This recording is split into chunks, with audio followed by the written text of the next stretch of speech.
Irmãos amados, quero dar continuidade ao estudo do livro de Isaías e hoje eu quero falar deste tema, o renovo do Senhor. Se você quiser abrir aí, deixar a sua Bíblia aberta, nós vamos falar Isaías capítulo 3, do versículo 16 até o versículo 26 e o capítulo 4, do versículo 1 ao versículo 6. Então nós vamos ultrapassar o que geralmente acontece, ficar num único capítulo, porque o assunto é sequencial. Então nós vamos até o versículo 6 do capítulo 4. Só algumas informações, eu não vou ler aqui o texto agora, eu vou ler durante a mensagem, porque é um texto bastante grande, então durante a mensagem nós vamos ler todo o texto. Se você quiser deixar a Bíblia aberta aí, fique à vontade.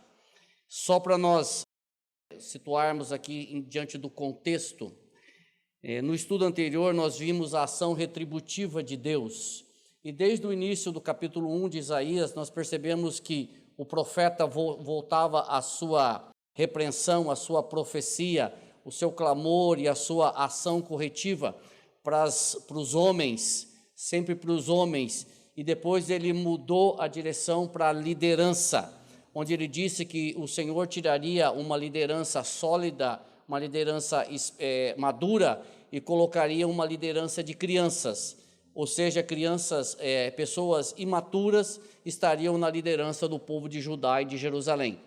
E ele também disse que colocaria mulheres à testa do governo. Nós entendemos que não diretamente governando diretamente as mulheres, mas indiretamente influenciando toda uma geração de líderes, de reis. Eu disse também que nós temos uma relação de reis que começaram a reinar muito novo. Tem rei que começou a reinar com 8 anos de idade, com 12 anos, com 18. Então, possivelmente, a influência dessas mulheres eram sobre a liderança ou o reinado destes homens de pouca idade e, portanto, um tanto quanto imaturo.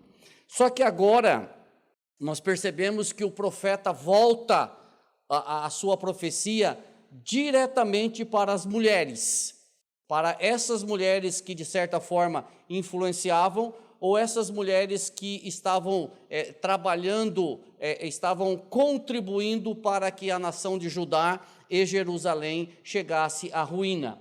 E eram filhas de príncipes, esposas de príncipes, na realidade mulheres da alta sociedade. E elas estavam influenciando diretamente na ruína de Judá e de Jerusalém, e o profeta, ele volta a sua profecia para elas, e ele gasta aqui 10 versículos falando das mulheres. Eu vou ler esses 10 versículos aqui, Isaías capítulo 3, do versículo 26 até do versículo 16 até o versículo 26. Diz assim: diz ainda mais o Senhor, ou seja, o Senhor falou para os homens, falou para a liderança e agora está falando para as mulheres. Visto que são altivas as filhas de Sião e andam de pescoço emproado, de olhares impudentes, andam a passos curtos, fazendo tinir os ornamentos de seus pés, o Senhor fará tinhosa a cabeça das filhas de Sião. O Senhor porá a descoberto as suas vergonhas. Naquele dia tirará o Senhor o enfeite dos anéis dos tornozelos e as toucas e os ornamentos em forma de meia-lua, os pendentes, os braceletes e os véus esvoaçantes, os turbantes, as cadeiazinhas para os passos, as cintas, as caixinhas de perfumes e os amuletos, os sinetes e as joias pendentes do nariz, os vestidos de festas, os mantos, os xales e as bolsas, os espelhos, as camisas finíssimas, os atavios de cabeça e os véus grandes. Será que em lugar de perfume haverá podridão, e por cinta corda, em lugar de encrespadura de cabelos, calvície, em lugar de veste suntuosa, cilício, e marca de fogo em lugar de formosura. Os teus homens cairão à espada, e os teus valentes na guerra. as suas portas chorarão e estarão de luto. Sião desolada se assentará em terra. Até aí o versículo 26. Quando a gente olha para essa descrição dos ornamentos das mulheres, eu estava conversando com a minha esposa e falei, eu não faço a mínima ideia como é que usava isso daqui, você entendeu? Muitas dessas coisas, mas era o que tinha para isso. Na época se usava muito isso daqui, e era muito bonito, eram ornamentos que chamavam muito atenção. E eu quero fazer aqui, buscando um comentarista chamado Moody, o que ele fala sobre esta passagem aqui. Ele diz o seguinte: a elegante sociedade feminina de Jerusalém entregara-se aos flertes e ao coquetismo para atrair os maridos de outras mulheres. Elas se entregavam às últimas modas em joias, penteados e roupas. Ela só se preocupava com os enfeites, não com a lei de Deus ou a sua sagrada missão da vida. Mas todas essas bugigangas espalhafatosas, através das quais vendiam suas almas, lhe seriam arrancadas nas próximas invasões. Sua nudez seria descoberta quando fossem levadas como miseráveis escravas por seus conquistadores. Então, aí os irmãos já podem imaginar como é que vai ser a questão. O que o profeta está querendo falar sobre isso? Eu fui pegar alguns termos aqui. Por exemplo, o que significa coquetismo? Coquetismo significa procedimento de pessoa coquete. Não ajudou muita coisa, né? Não ajudou muita coisa. Aí eu fui buscar o que é coquete, né? Para tentar melhorar a situação. Coquete significa vaidosa, pessoa que procura ser atraente. E vem bem ao encontro do que Moody estava falando.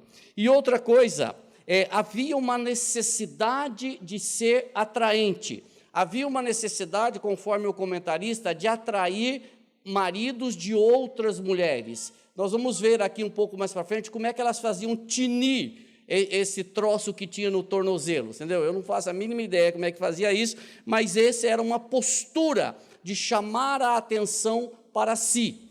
Ou seja, havia também um objetivo, e isso Moody diz que era para atrair o marido de outras mulheres. Irmãos, observa nesta passagem principalmente dois pecados: arrogância e petulância. Esses dois pecados são notórios dessa passagem de Isaías capítulo 3. As mulheres tinham algumas posturas que o texto esclareceu, alguns procedimentos, algumas formas de agir e de se colocar naquela sociedade daquela época. Primeiro, elas andavam com o pescoço emproado. O que significa andar com o pescoço emproado? Significa que elas tinham aparência ou atitude soberba. Elas eram altivas, elas eram pretensiosas, vaidosas, arrogantes. Ou ainda, essa questão de andar com o pescoço emproado era para se tornar mais alta do que eram na realidade. Olha que interessante, mais altas do que era. E eu, quando eu comecei a ler isso aqui, eu comecei a dar risada. Por quê? Porque no meio futebolístico, que o meu amigo Fernando faz parte, um craque do futebol, quando você vai tirar uma foto, de jogador, vocês não percebem isso, mas começa a perceber para você ver. Quando você vai tirar uma foto, vocês podem ver que quem está atrás geralmente faz esse movimento, que é justamente para ficar um pouco mais alto do que principalmente os grandes que nem eu. Você faz esse movimento que é para você parecer um pouco mais alto do que você é. É tentar iludir o fotógrafo. E as mulheres, elas faziam justamente isso. Elas andavam de pescoço emproado. Como é que é andar de pescoço emproado? Mas de pescoço esticado, que é justamente para se tornar um pouco mais alta do que na realidade era. E qual era o objetivo disso? Chamar atenção para elas. Chamar atenção e seduzir outras pessoas. E mais que isso, andavam com olhares impudentes, não é imprudentes, mas é impudentes, que é justamente um olhar descarado, sem vergonha e enganador. Vocês estão vendo que hoje eu estou pegando pesado, né? E elas andavam a passos curtos, fazendo tinir os ornamentos dos seus pés. Era uma forma, tipo de um sino, uma corrente, alguma coisa que, quando você andava a passos curtinhos, aquilo fazia um certo barulho. E isso também tinha o objetivo de atrair, ou seja, olhem para mim, observem, eu estou passando, você não está vendo? Olha só, olha a beleza que está passando aqui. Esse era o objetivo, chamar a atenção de alguém que porventura estivesse desatento com a presença de uma ou de outra pessoa. Ou seja, ela precisava ser percebida, e esta era uma postura que adotava, faziam tinir os ornamentos dos seus pés. O procedimento daquelas mulheres, daquelas lá do passado, viu, irmãos, não tem nada a ver com hoje, ela está diretamente, ela está contrária ao que a Bíblia nos fala sobre a postura de uma mulher cristã, contrária à modéstia, ao pudor, à sobriedade, que as mulheres devem ter, segundo o que Paulo escreve a sua primeira carta a Timóteo. Paulo, escrevendo a Timóteo, ele fala como que deve ser a postura da mulher cristã. 1 Timóteo 2,9, ele diz assim: da mesma sorte que as mulheres em traje decente se ataviem com modéstia e bom senso, não com cabeleira frisada e com ouro, ou pérolas, ou vestuário dispendioso, porém com boas obras, como é próprio das mulheres que professam ser piedosas. Irmãos, a advertência de Paulo não é no sentido de que a mulher não podia usar joias ou vestidos ou roupa bonita ou roupa nova. A advertência de Paulo era para que elas fossem vistas não por isso, ou seja, o que chamasse a atenção delas não eram as roupas e as joias, que a principal atração delas não fosse isso, mas fossem as boas obras. Não é que a partir de hoje a comunidade, o pastor Marco proibiu as mulheres de usar qualquer joia, não é nada disso que Paulo está dizendo. Ele está dizendo o seguinte, que não seja isso o centro da atenção, que você não seja vista, reconhecida, lembrada pelo que você usa, mas pelas suas boas obras. E quando nós falamos em boas obras, nós não podemos deixar de falar que isso passa pelo relacionamento com o Senhor. Então é isso que Paulo está falando. A preocupação dele é com a ostentação em lugar da santidade.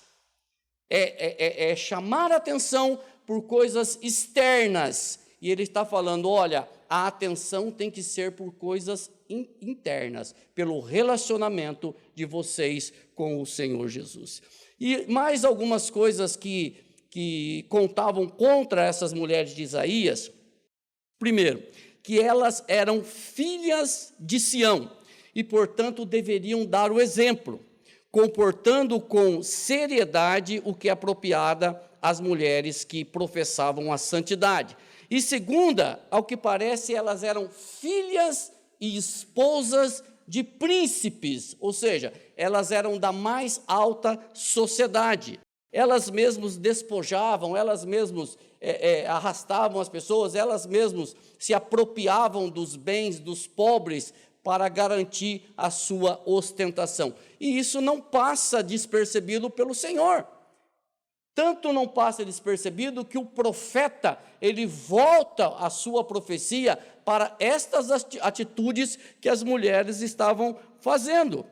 Irmãos, eu digo que não passa porque o profeta, como nós lemos aqui, ele gasta 10 versículos para falar destas atitudes, e é uma advertência muito grande, é uma advertência muito séria, que ele esmiuça, ele detalha o que elas faziam, e ele reprova toda essa atitude.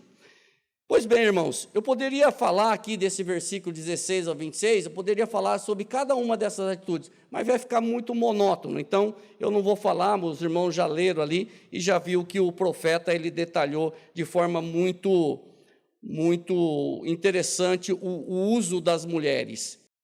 Elas não ficavam isentas com relação a isso.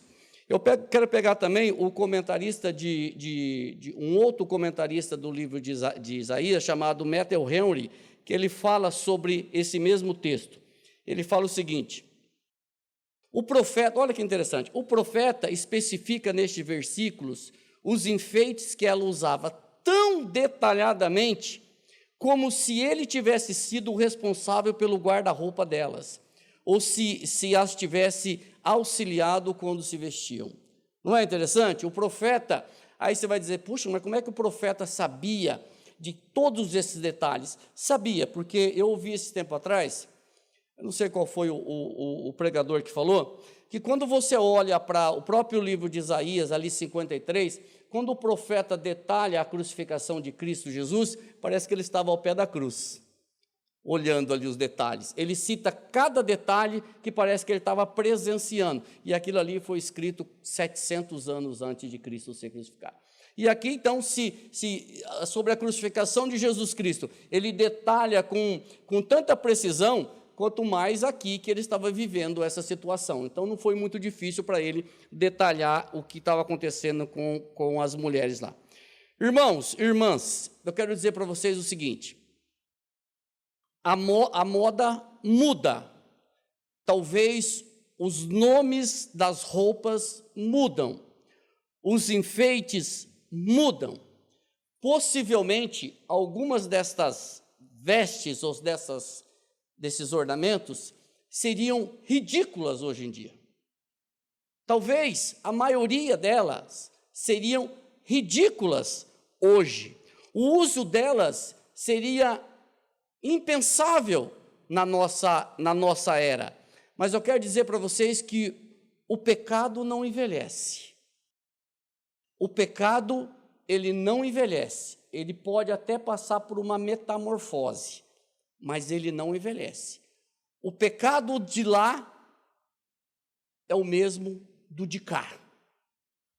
Não é porque a roupa deixou de ser usada, aquela moda está ultrapassada, que o pecado está ultrapassado. O pecado, ele não envelhece, ele não ficou para trás, ele continua com a mesma forma. A arrogância e a petulância continuam atuando desde sempre. Prova disso que desde o Éden que o homem quer ser Deus. Desde o pecado de Adão que o homem quer ser Deus, como Deus sereis. O pecado não envelhece. O pecado ele pode só passar por uma metamorfose, mas ele continua sendo pecado. E nós temos que tomar muito cuidado com isso. Irmãos, veja que o profeta ele falou dos homens, ele falou da liderança, e depois das mulheres, todos foram alvo.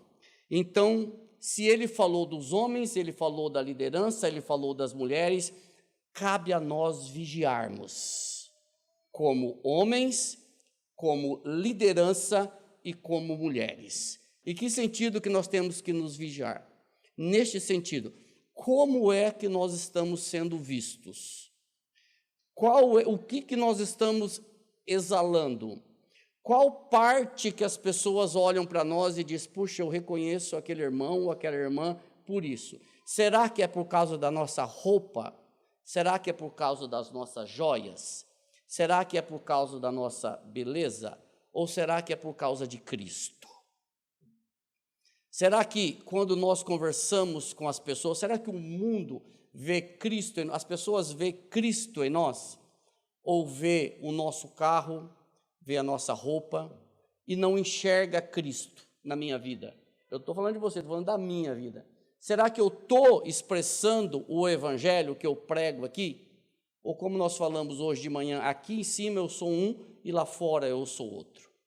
Então isso é preocupante, porque da mesma forma que aquelas mulheres foram repreendidas, que aqueles homens foram repreendidos, que aquela liderança foi repreendida, isso serve para nós do mesmo jeito. Só um alerta. Mas o ápice, irmãos, o ápice dessa advertência ainda não tinha chegado.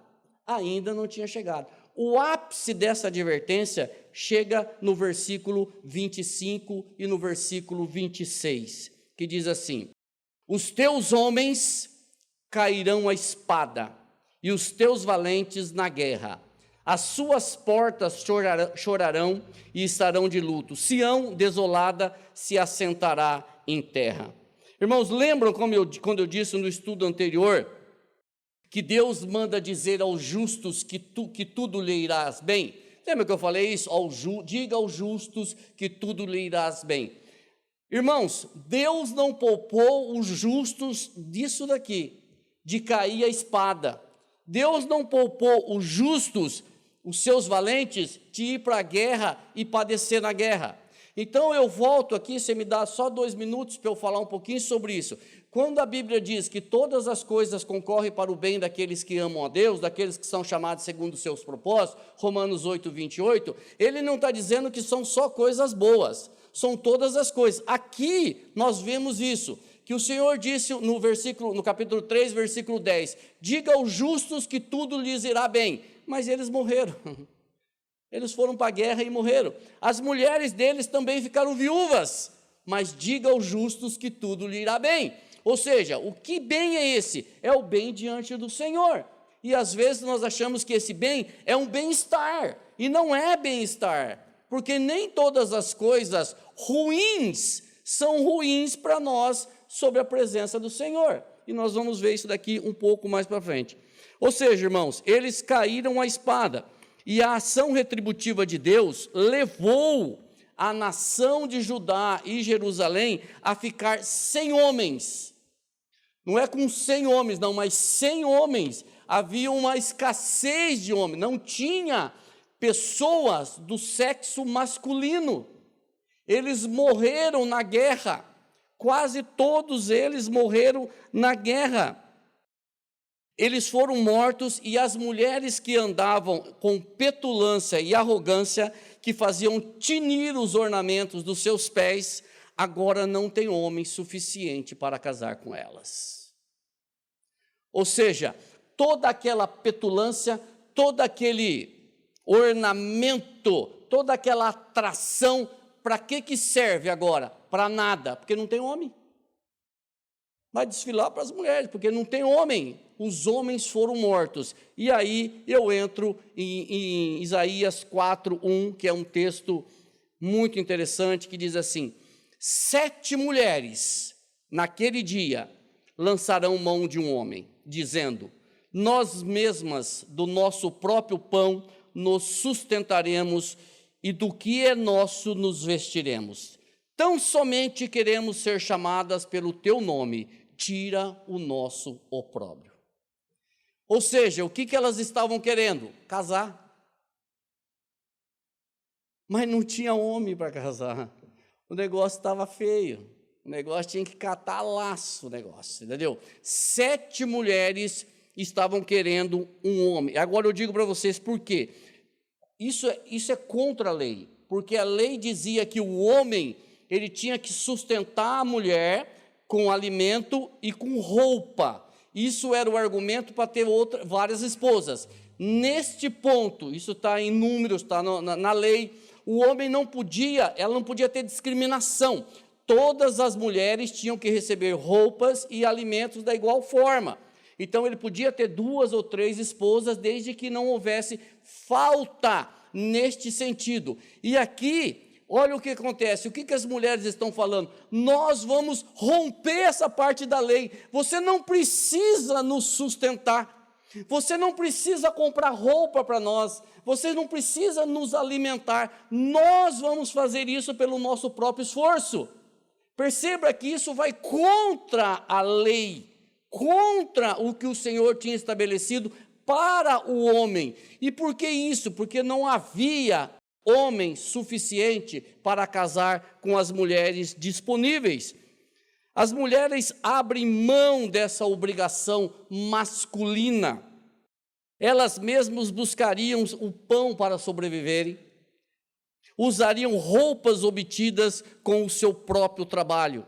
O homem não teria despesas com elas, mas apenas queriam ser chamadas de esposas, porque naquela época ser solteira era vergonha. Elas não queriam ser solteiras, elas queriam ter alguém para ser chamado de esposo, mesmo que isso fosse de uma forma que elas continuassem a trabalhar para o seu sustento. Percebe, irmãos? Olha só a referência. Aqueles ornamentos já não valem mais.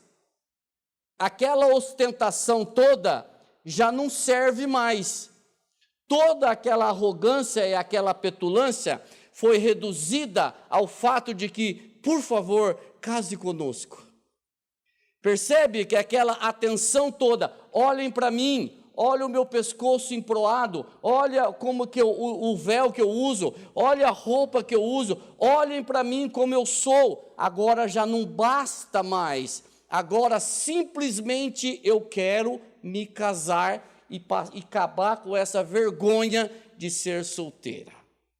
Olha para a gente ver aonde vai a ação do homem, da mulher, da liderança, longe dos caminhos do Senhor. Irmãos, essa situação das mulheres se alimentarem, se vestirem sozinhas, ela vai contra a lei. Não era essa a situação, não era essa a atuação correta do homem com relação às suas esposas, mas o desespero estava levando as mulheres a mudar esta ação. E quando nós olhamos para a situação de Judá, quando pensamos, até agora vocês podem ver o seguinte, eu só falei de coisa ruim, né? Quando a gente olha para tudo isso, a gente pensa assim, acabou, não tem mais nada. Meu Deus, quanta coisa ruim, só desgraça, acabou. Quando nós olhamos para tudo isso, parece que não tem mais solução. Mas, irmãos, isso é um engano nosso. Isso é um grande engano nosso. Quando nós olhamos para a situação de Judá, de Jerusalém, e quando nós pensamos que tudo o que estava acontecendo tinha acabado, que a misericórdia do Senhor não existia mais, que a misericórdia do Senhor tinha acabado, nós nos enganamos. No meio daqueles grandes problemas, no meio de tanta desgraça, a gente percebe a mão do Senhor agindo.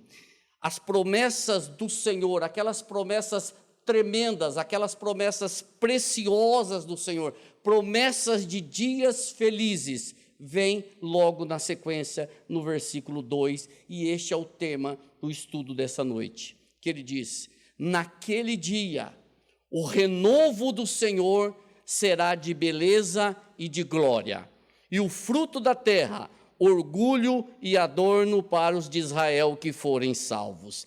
Naquele dia, irmãos, que dia é esse? Alguns entendem que naquele dia é o retorno de Israel do cativeiro babilônico, que ficariam lá por 70 anos. Mas outros entendem que não, que este dia é o dia da volta do Senhor Jesus Cristo. Naquele dia, o renovo do Senhor será de beleza e de glória.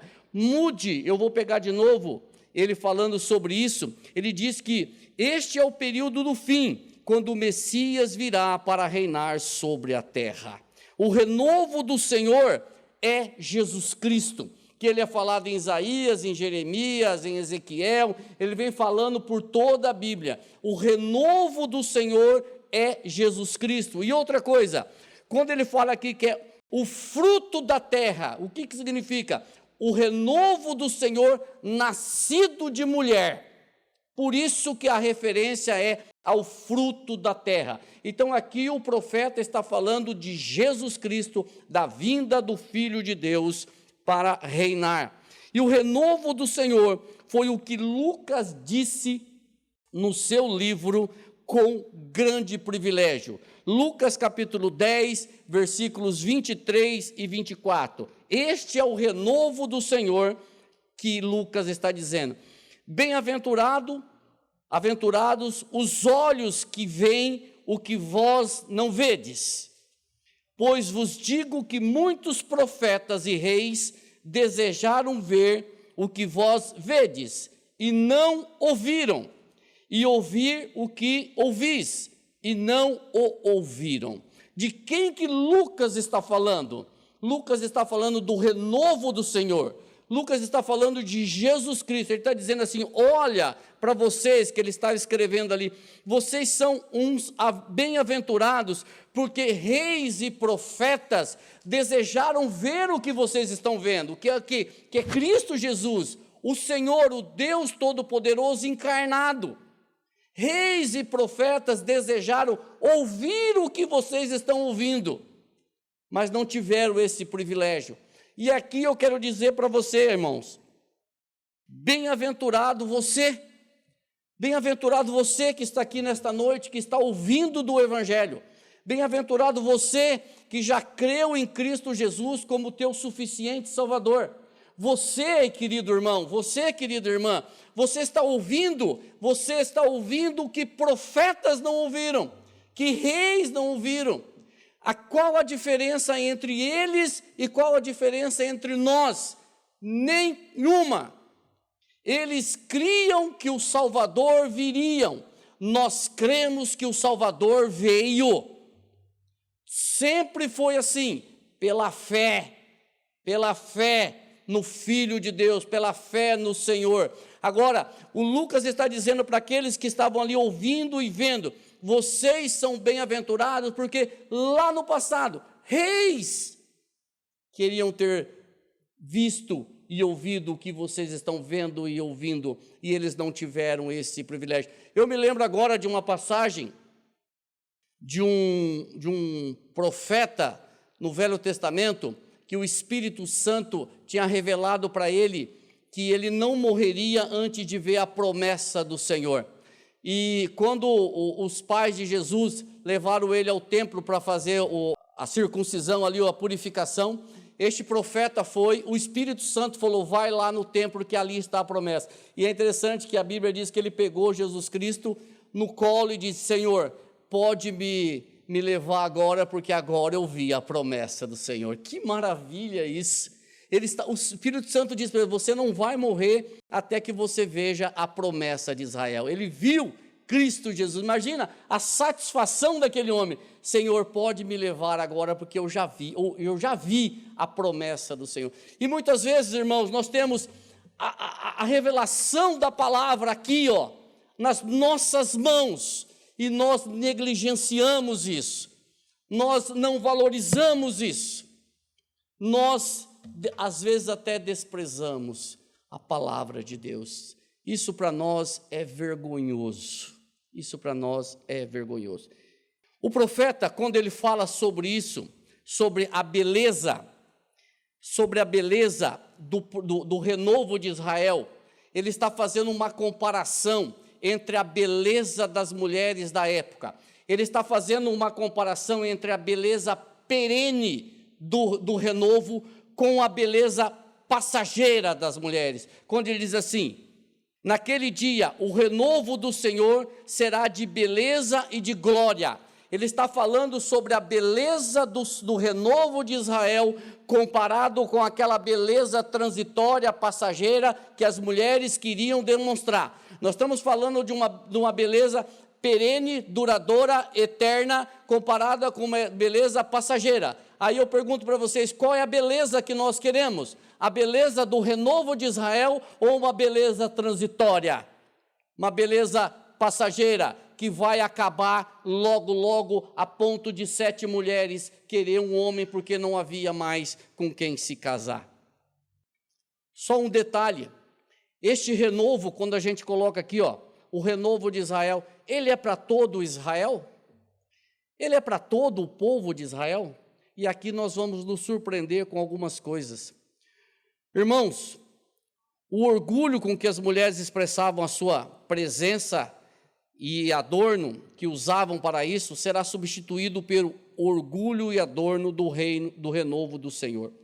Uma comparação entre uma coisa e outra. Agora eu pergunto: esta promessa é para todos? Aqui eu quero voltar em Isaías 3,10. Esse versículo chamou muito a minha atenção. Dizei aos justos que bem lhes irá, porque comerão do fruto das suas ações. Diga aos justos que o renovo do Senhor virá. Para nós, qual que é a mensagem que nós temos? Diga aos justos da contemporaneidade que Jesus Cristo voltará. Esta é a nossa mensagem. Digamos aos justos do nosso tempo que Jesus voltará. E Ele voltará para buscar a sua igreja. O renovo do Senhor voltará para buscar a sua igreja. E olha, dando sequência a Isaías 4:3, o que ele diz? Será que o restante de Sião e os que ficarem em Jerusalém serão chamados santos, todos os que estão inscritos em Jerusalém para a vida, quando o Senhor lavar a imundícia das filhas de Sião e limpar de Jerusalém a culpa do sangue do meio dela, com o espírito de justiça e com o espírito purificador. Irmãos, depois que o profeta mostrou como Deus julga aqueles que desobedecem, agora ele mostra como o mesmo Deus protege os seus. Aqui nós temos uma imagem que ele fala do remanescente de Israel, do povo no meio do povo, aqueles de Israel que serão salvos. Aí eu fiz essa pergunta agora há pouco, será que todo Israel será salvo? Não, somente aquele povo dentro do povo. Todo Israel foi salvo? Não, somente aqueles justos que o Senhor disse, diga aos justos que tudo lhes irá bem. Este remanescente e mais uma multidão de pessoas incontável terá o seu nome escrito no livro da vida e fará parte da vida eterna com o Senhor. Aí eu pergunto, e eu creio, essa pergunta é uma pergunta retórica, e eu vou fazer para a igreja. Irmão, você tem certeza que o seu nome está escrito no livro da vida? Tem certeza disso? Nós temos certeza de que o nosso nome, ele faz parte do rol daqueles que estão escritos no livro da vida, daquele que Apocalipse 21, 27 fala. Nela, falando sobre a nova Jerusalém, nela nunca jamais penetrará coisa alguma contaminada, nem o que pratica abominação e mentira, mas somente os inscritos no livro da vida do Cordeiro. Somente esses que tiverem os seus nomes escritos no livro da vida do Cordeiro entrará na vida eterna, entrará e morará com o Senhor para sempre. E quando isso ocorrerá, olhando pelo texto e pelo contexto, quando o Senhor limpar Jerusalém e Judá, ou quando o Senhor Jesus voltará para buscar a sua igreja. Enquanto isso, irmãos, não acontecer, o Senhor cuida da sua igreja, da igreja dentro da igreja. O Senhor cuida dos seus, e esse cuidado ele expressa aqui no versículo 4 e 5 de Isaías: criará o Senhor sobre todo o monte de Sião e sobre todas as suas assembleias uma nuvem de dia e fumaça e resplendor de fogo chamejante de noite. Porque sobre toda a glória se estenderá um dossel e um pavilhão, os quais serão para a sombra contra o calor do dia e para o refúgio e esconderijo contra a tempestade e a chuva. Irmãos, quando nós olhamos um texto como esse, qual é a figura que veio à nossa mente? Do que nós lembramos? Qual é a passagem da Bíblia que nós lembramos? Quando o Senhor coloca uma nuvem durante o dia para fazer sombra e uma coluna à noite para dar calor. Do que nós lembramos isso? Nós lembramos do povo que saiu do Egito, dos nossos irmãos que saíram da escravidão e caminharam 40 anos no deserto. Se você ler com atenção lá, você vai ver que o Senhor colocava uma coluna para fazer sombra durante o dia por causa do sol no deserto, e colocava uma coluna de fogo à noite para dar calor, porque o deserto é frio à noite. Então é a mesma passagem aqui, ou seja, contextualizando, trazendo para nós, o Senhor continua cuidando de nós. O Senhor continua cuidando, colocando uma nuvem durante o dia e uma coluna de fogo durante a noite, que nos proporciona um sossego espiritual, um regozijo. E essa coluna e essa nuvem era a certeza da presença visível de Deus no meio do povo. Aí eu pergunto para vocês, você tem certeza da presença do Senhor no nosso meio? Como que eu e você podemos ter certeza da presença do Senhor? O Senhor nos deixou isso muito claro. Jesus deixou isso muito claro no livro de João, no capítulo 14, versículo 16 e 17. Ele nos disse que nós teríamos a presença constante do Espírito Santo. Olha o que ele nos diz. E eu rogarei ao Pai, e Ele vos dará outro Consolador, para que fique convosco para quanto? Para sempre. O Espírito da verdade, que o mundo não pode receber, porque não o vê nem o conhece, mas vós o conheceis, porque habita convosco e estará em vós. Irmãos, isso daqui é a certeza, é a convicção de que o Senhor está conosco todos os dias, porque o seu Espírito, o Espírito Santo, que é Deus, está conosco. Está nos levando a buscar o Senhor, está nos levando a orar, está nos levando a ler a palavra, está nos revelando a verdade, está nos santificando dia após dia. Sem o Espírito Santo, nós não teríamos esta reunião. Sem o Espírito Santo, nós não cantaríamos ao Senhor. Sem o Espírito Santo, nós não oraríamos. Sem o Espírito Santo, nós não leríamos a palavra buscando a revelação do Senhor. Por quê? Porque é o Espírito Santo que nos impulsiona a isso. Se não for Ele no nosso meio, nós não teríamos condições de fazer nada. E da mesma forma, irmãos, que você conhece a passagem do povo egípcio, da mesma forma que os egípcios, quem eram os egípcios? São aquele povo que escravizou os hebreus por tantos anos, 400 anos.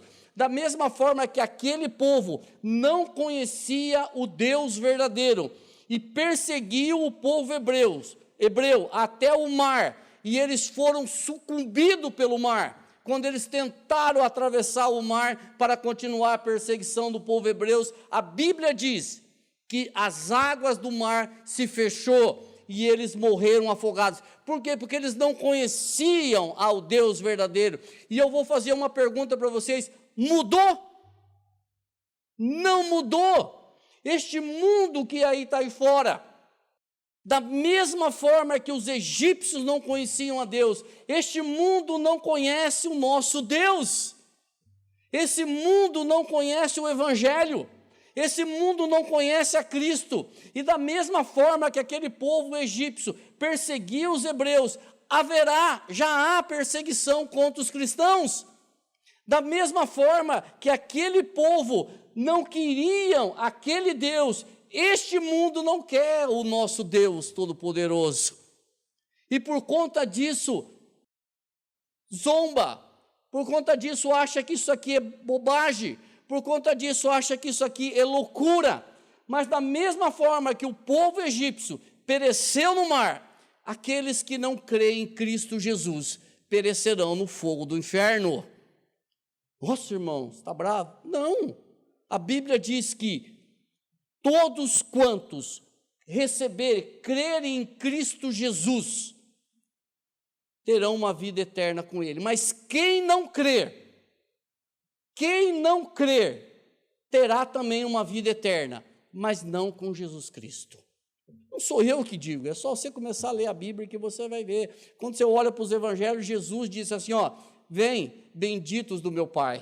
Ou afastai-vos de mim, malditos do meu Pai. É simples assim. Então, irmãos, era isso que eu queria falar para vocês. E com duas aplicações somente. A nossa esperança não está nesta vida. Às vezes nós colocamos a nossa esperança nesta vida, mas ela não está nesta vida. Os nossos olhos também não estão para as circunstâncias que nos cercam. E por fim, os nossos olhos estão voltados para o alto, aonde o Senhor está sentado e de onde Ele voltará. Que o renovo de Israel, o renovo do Senhor, seja uma constante na tua vida. Que se você ainda não se rendeu diante do Senhor, se ainda você não confessa os seus pecados, se você ainda acha que você é bonzinho, Se você ainda não reconheceu Ele como teu suficiente Salvador e Senhor, eu quero dizer para você o seguinte: hoje é o dia. Você pode ficar sossegado, que eu não vou pedir para você levantar a mão e vir aqui na frente, porque isso não resolve nada. Mas é você e o Senhor. É você e Ele. É você e Ele. Isso é um assunto que você tem que tratar com Ele. Senhor, eu quero o Senhor como meu suficiente Salvador e Senhor. É você e Ele. Se você não está entendendo nada do que nós estamos falando, pergunte para Ele também. Senhor, eu não estou entendendo nada que esse cara está falando. Acaba logo esse negócio que eu quero ir embora. Pergunta para Ele, porque é Ele, este Espírito Santo que eu falei aqui para você, é que vai te revelar. Eu não consigo abrir a sua cabeça e colocar tudo isso aqui dentro, mas o Espírito Santo consegue fazer isso no teu coração. Amém?